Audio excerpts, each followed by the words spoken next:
placement. Open the tailgate.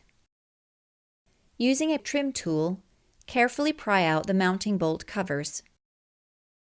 Remove the taillight housing mounting bolts.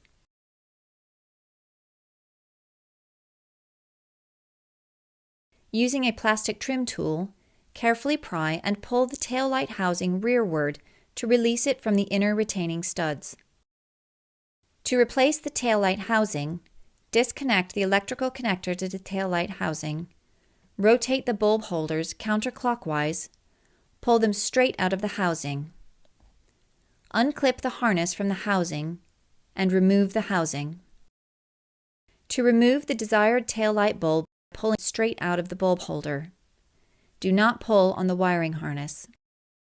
Install the new bulb into the holder, pushing it firmly in place.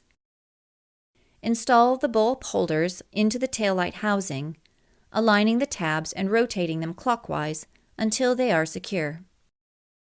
Install the taillight housing. Align the retaining studs and push the housing firmly onto the body. Install the taillight housing mounting bolts and tighten them securely. Install the mounting bolt covers. The covers should snap into place with an audible click.